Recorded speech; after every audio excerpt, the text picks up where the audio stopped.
bem? Meu nome é Vanessa Rocco, professora de Penal, Processo Penal e Direito Administrativo aqui da Central de Concursos. Eu estou aqui hoje com vocês para analisarmos as questões que foram objeto de indagação da prova de escrivão da Polícia Civil, que ocorreu agora, no último domingo, dia 24. Bom, vamos começar analisando as questões de direito penal. Vamos ver o que caiu na primeira questão, questão de número 37, que dizia o seguinte: a hipótese do artigo 121, parágrafo 5º do Código Penal, doutrinariamente denominada de perdão judicial, aplica-se ao homicídio.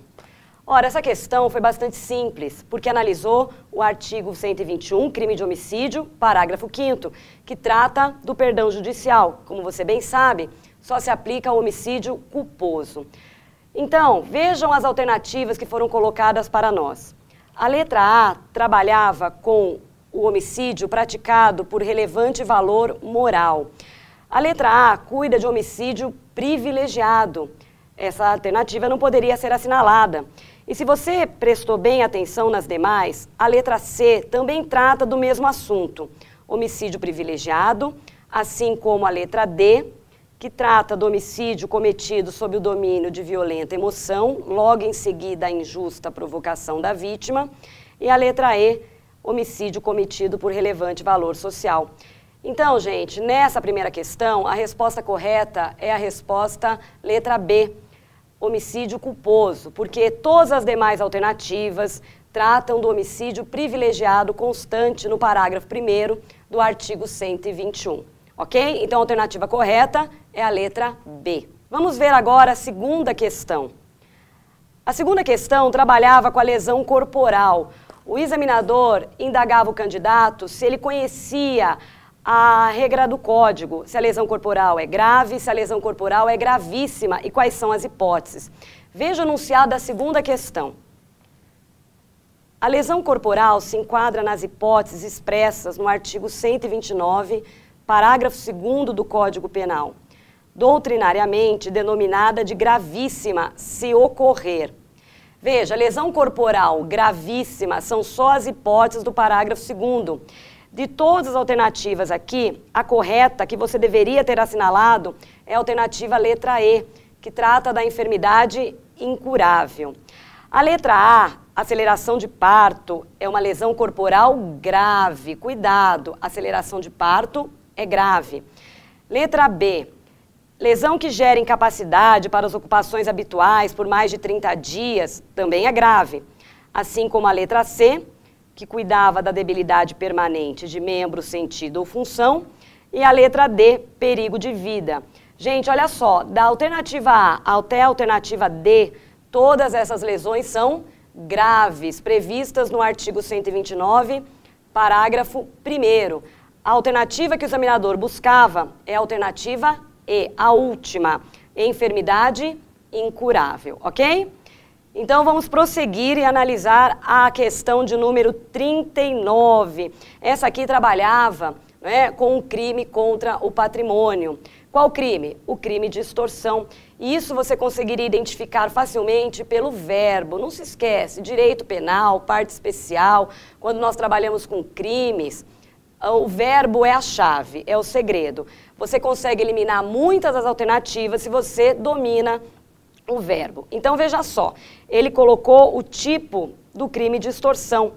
A conduta de constranger alguém mediante violência ou grave ameaça e com o intuito de obter para si ou para outrem indevida vantagem econômica a fazer, tolerar que se faça ou deixar de fazer alguma coisa, caracteriza o crime de letra A, extorsão. E não é isso mesmo? O artigo 159 do Código Penal traz esta redação idêntica. Essa é uma característica da VUNESP. Ela gosta bastante de reproduzir a letra da lei. A única alternativa que você deveria assinalar aqui é a letra A. Por quê?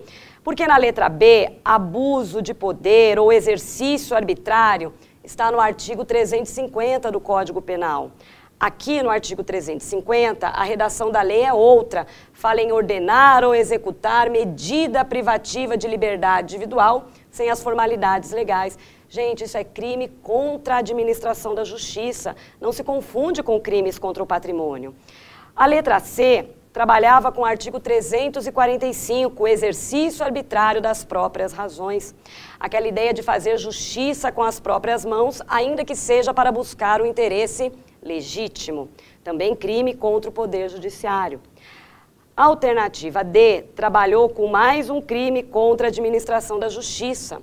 A coação no curso do processo descrita no artigo 344, com aquela ideia de usar de violência e grave ameaça durante o curso do processo, contra a autoridade, juiz, testemunha, promotor, crime contra o Poder Judiciário. Então, gente, a letra E era o único, além da extorsão, resposta correta, que também trazia uma indicativa de um crime contra o patrimônio, o roubo. Mas não se esqueça, o roubo, crime do artigo 157, tem qual tipo, tem qual conduta? O verbo subtrair mediante violência ou grave ameaça, ok? E não é isso aí, gente. O artigo 158 trata da extorsão. Analise as informações apresentadas a seguir e classifique-as como verdadeiras ou falsas. O crime de homicídio é qualificado nos expressos termos do parágrafo 2º do artigo 121, se cometido. Bom, gente, a VUNESP gosta muito dessas questões, onde você tem 3 assertivas, 4, 5, e você tem que identificar as que são corretas e as que são falsas. Bom, o tema tratava do crime de homicídio qualificado, descrito no artigo 121, parágrafo 2º. E você há de se lembrar que o homicídio pode ser qualificado pelos motivos, pelo meio, pelo modo de execução e também pela conexão. Vamos então ver a primeira assertiva para saber se ela estava correta ou não. A primeira dizia o seguinte: se o crime é cometido para assegurar a execução, a ocultação, a impunidade ou a vantagem do outro crime. Veja, essa assertiva está correta. É a última hipótese de homicídio qualificado. Artigo 121, parágrafo 2º, inciso 5º. Homicídio qualificado pela conexão. Essa primeira está correta. A segunda já trazia uma assertiva que envolvia a figura do servidor público, dizendo que se o crime fosse praticado por funcionário público no exercício das funções, ele seria qualificado. Ora, essa está errada. Não há nenhuma indicação de aumento de pena, de qualificação do homicídio, se ele é praticado por servidor público. Você deve se lembrar que o homicídio é um crime comum, que admite a prática por qualquer agente, sendo ele servidor público ou não. Isso não é causa de aumento de pena. Então, a segunda assertiva é falsa, é incorreta. E a terceira fala do homicídio praticado durante o repouso noturno. Gente, repouso noturno também não é causa de aumento de pena, de homicídio, de qualificadora. O repouso noturno aumenta a pena do crime de furto. O furto, sim, este sim, tem a sua pena majorada, é um furto circunstanciado que se ocorre durante a noite, durante o repouso noturno, ok? Então, a alternativa que se encaixava no gabarito seria a alternativa letra D, sendo a primeira assertiva verdadeira e as demais falsas. Acertou? É isso aí. Então, vamos seguir com a correção. Então, agora, vamos ver a questão de número 41, que trabalhou com o crime de instigação, induzimento ou auxílio ao suicídio, ok? Esse crime está disposto no artigo 122 do Código Penal, e não se esqueça, é o único crime material que não admite tentativa. O crime se consuma quando da instigação o suicida atinge a morte, ou pelo menos quando as lesões forem graves. Então vamos analisar a letra A. O crime de induzimento, instigação ou auxílio a suicídio é punido com pena de detenção e multa. Gente, cuidado, um alerta que eu faço aqui a vocês. Os crimes contra a vida só tem prevista a pena de prisão. Não há a cominação, não há a previsão de pena de multa. Então você conseguiria facilmente eliminar a alternativa A. Ainda que você não lembrasse que o crime era punido com reclusão, como o examinador colocou pena de prisão e multa, por essa assertiva, por esse acréscimo da multa, você já teria a letra A né, fora, eliminada. Olha a letra B. Só se caracteriza se o suicídio se consuma ou se a vítima sofre lesão corporal de natureza grave. E não é isso mesmo? Se o suicídio se consuma, a pena é de reclusão de 2 a 6 anos. Mas se o suicida, apesar de querer se matar, não consegue e sofre apenas lesões corporais, no mínimo, grave, a pena continua sendo de reclusão, mas agora menor, de 1 a 3 anos. Então a letra B seria a alternativa correta. Mas vamos dar uma olhada e analisar o erro das demais alternativas, para que você entenda, caso tenha errado. Vejam a letra C.